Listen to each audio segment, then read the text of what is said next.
Bunny Nerdigans. This is the one and only Packer Girl 89, and this is my adorable therapy kitty, Zeno Asagiri. And today's Manga Nerdigan live reaction video is going to be for Juujika no Rokunin chapter 62.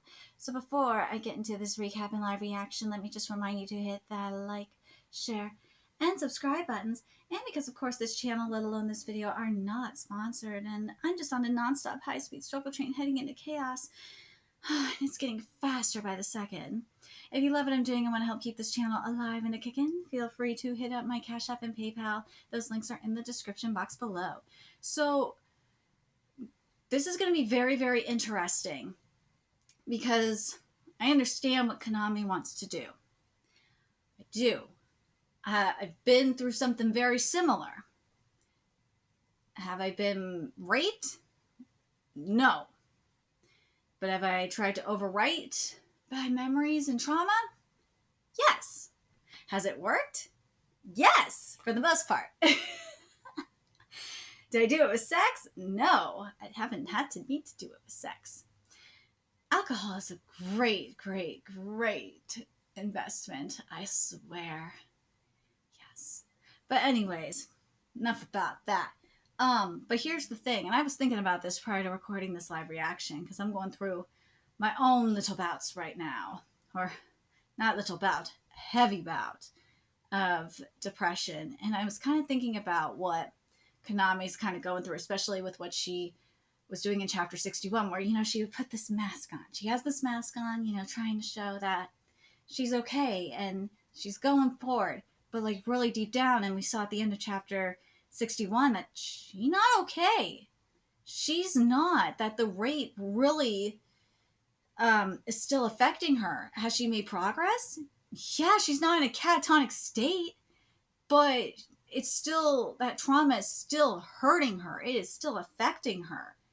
And it's similar to me. I've made progress through my trauma. I made progress through my grieving process, which was, again, what I've been through is extremely traumatic. But am I still affected by it? Yeah, I'm still affected by it. Would I like to overwrite it? Yeah, I would.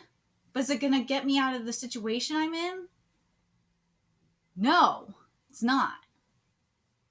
Unfortunately, it's not. It's a great escape, though. It's a great escape. But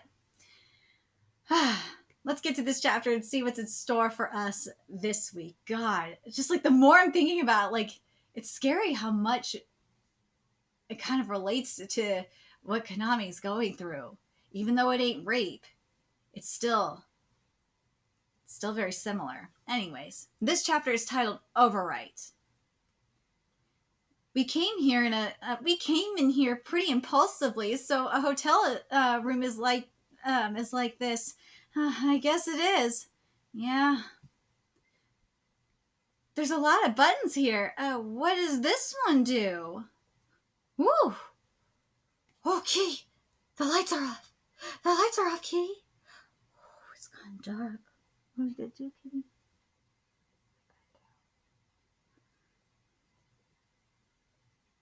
I'm still afraid of him.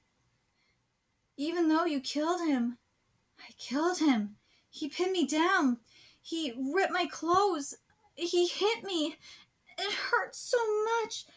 I'm going to say this, and this is great about them being in the darkness like this, is that, and this is why a lot of people have sex in the dark. It's kind of like being anonymous online. You don't feel judged because you're in the darkness. No one can see you. So they can't see your face. I don't like having sex with the lights off personally. I like looking at whoever I'm fucking's face person. I love the facial expressions. But that's just me. Anyways, this is different. Uruma-kun, I know you think highly of Azuma-san, but that's okay. Uruma-kun, ooh, this art is fucking powerful right here. Uruma-kun, will you overwrite those memories? This fucking metaphorical art. This is why it's powerful, because when Konami, she said, you see, notice that the Arumacon right here, it's still black, and you see that white, that's slow, and it's slowly lightening up to that white, and it's going into that. Well, you overwrite the those memories. It's like, oh, it's that heavenly moment. Yes. Woo, he's gonna do it. Arumacon. Oh, he's doing it. Arumacon. Woo! Look at that face. Dude, Aruma's doing this not only for her, but look at, you saw how he was looking at her with salvation. It's not just salvation for her, it's salvation for him, because he feels like that. He feels, and I think it's kind of similar to what we saw last chapter when, actually, if the more you think about it, it just really like hits. This chapter gets even more powerful, right, Keys? It's that Kaname is a salvation for multiple reasons. Well, one, she took him out for the day and all that, and it's, just kind of a reminder of how, he isn't this monster, kind of trying to, bring him back to his humanity. And then there's this, when, we have this art here of this overwriting, writing those horrible memories. And it's not just for Kaname, it's for him as well. He's gonna get rid of this horrible memory of this motherfucker, even though this motherfucker that he killed. He feels like he'll be able to get rid of it by doing this. And it's not only saving him, and it's not saving him, I should say, easing his guilt. It's also saving someone else. I like this. This is really good. Oof. That was just an outlet for my lust, but I'm the same as them. Yeah. Yeah. That's another interesting thought. That was just an outlet for my lust, but I'm the same as... Ooh. Oh, that's another thing too to think about. With the overwrite and the, with the metaphorical art, is think of this again. That was just an outlet for my lust. Instead of that outlet that for his lust, instead of killing, it was, and torture, it went into sex instead. And that's what the others were doing. They were putting their lust into, they had put their lust into other things. Right, Keys? Yeah. Dude, this is fucking brilliant. And remember what was said a while ago. Who was it that said it? It was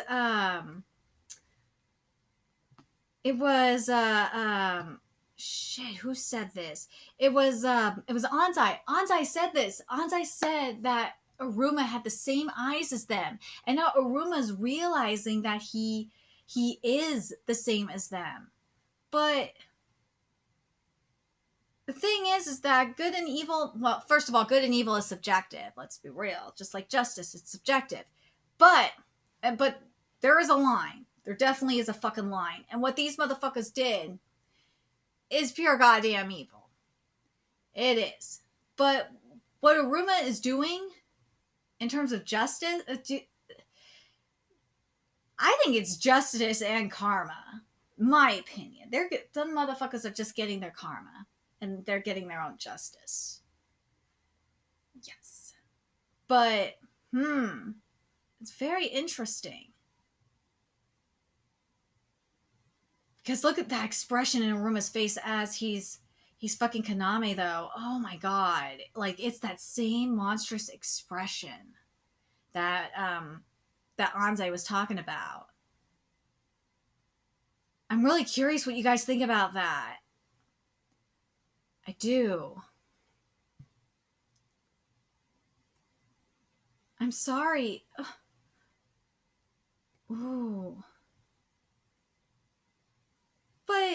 here's the thing, though. There's a difference between Kaname and, like, the other girls that these assholes were raping. One, this was consensual. You know what? I don't know. There were times that you could make the argument that Anna and Kuga were consensual, and a good chunk of the times they weren't consensual. It's half and half with Anna and Kuga. But for the majority of them, and yeah, the whole thing with Karen,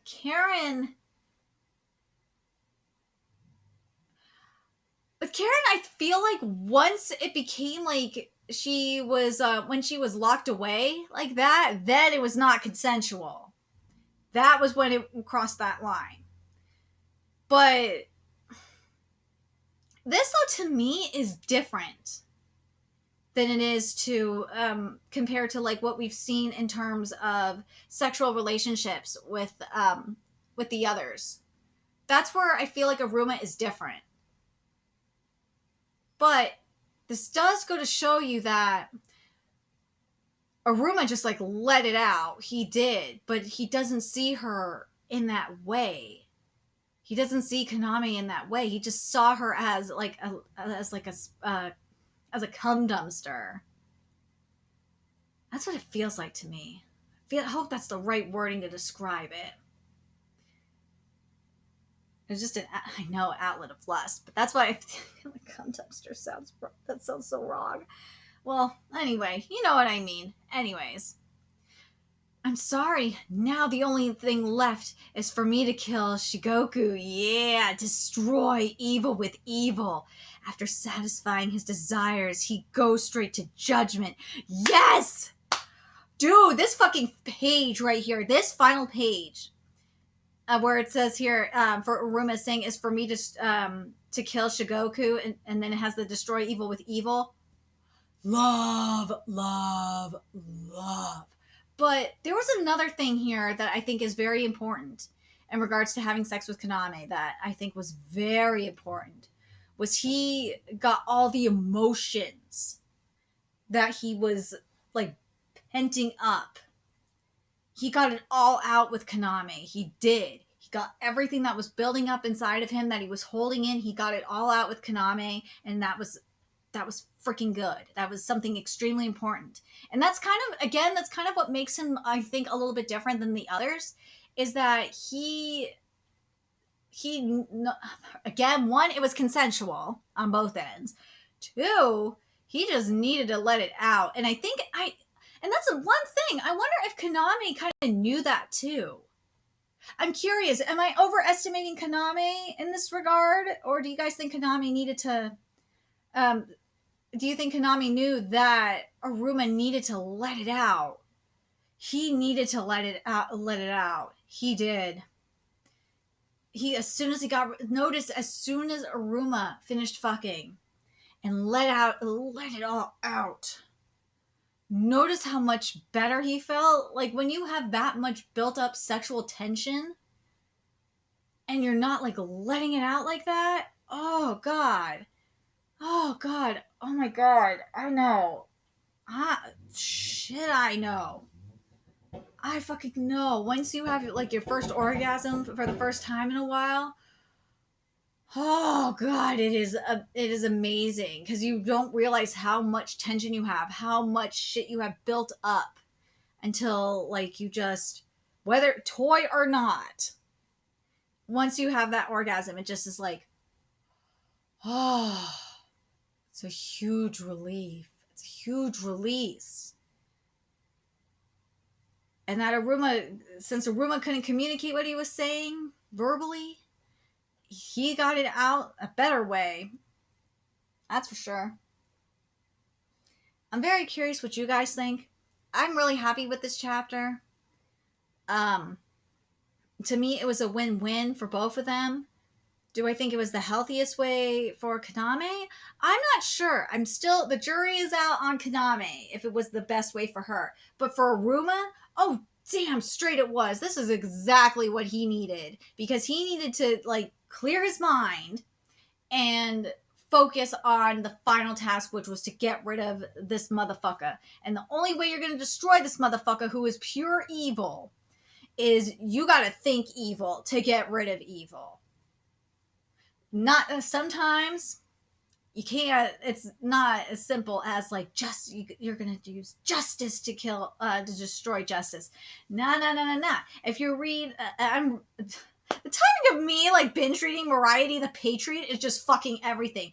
Because if you go read Variety the Patriot manga, you will understand exactly what I'm talking about. Variety the Patriot really addresses it. Because sometimes you have to cross a line to get to serve justice. And that's what Aruma's doing. It is. Yes. But, God, the shit in Variety the Patriot, though. Holy shit! It might have outdone Juujika no Rokunin in the fucked up department. I didn't think I would find... Well, I found like maybe like 2 other series that have outdone this series, and that's really saying a lot. But Variety the Patriot, if you have not read that series, go do it. But I'm really curious what you guys thought of this chapter. I'm not mad at this chapter at all. I'm not. I'm actually glad that they fucked. I am. There's no other person that Aruma could fuck and this would work. I'm going to say that. That's the best way to explain it. There's no other person that Aruma could have fucked and this would have worked. Otherwise, it would have been very forced. And I think Aruma would have felt guilty. But here, Aruma knew, especially with what Konami was saying, she and Aruma both carried like this guilt and this pain, and that they were able to like get it off of them through fucking. So I'm really curious what you guys think. What do you guys think of this chapter? I think this could have been done so wrong, but I think it was executed really well. I do, all things considering, because we actually had a proposal done via fucking. So, wedding proposal done via fucking in Jogon. So, like, if you can give me a good fuck chapter, a good sexy time chapter like this, more power to you. I'm very, very pleased. Very pleased with this chapter. Very curious what you guys think. I'm really excited to see how this is going to go down. The other thing is, I'm so curious what Shikoku's going to say about his cousin being murdered. Part of me is like, I don't think he gives a fuck, to be all honest, because he's a piece of shit. So I don't know, but I can't wait to see what torture he's going to get. He's got to get the ultimate one. He has to get the ultimate torture. I want to see it. I want to see the ultimate fucking torture for this motherfucker. He deserves it all. I want the ultimate fucking torture. If it's multiple tortures, I will be extremely pleased with it. But damn, like, this is like going to be, if you give me like some L versus light type shit, I will be down with that too. Oh God, that would be really interesting. Because that's what it feels like. We're getting like into some L versus light type shit. It does! Maybe I'm going nuts, but that's what it feels like. Anyways, let me know your thoughts in the comment section below, and remember to like, comment, share, and subscribe to Nerdigans Inc. If you love what I'm doing and want to help keep this channel alive and kicking so I can keep bringing you more Juujika no Rokunin content, there's a few ways you could do that.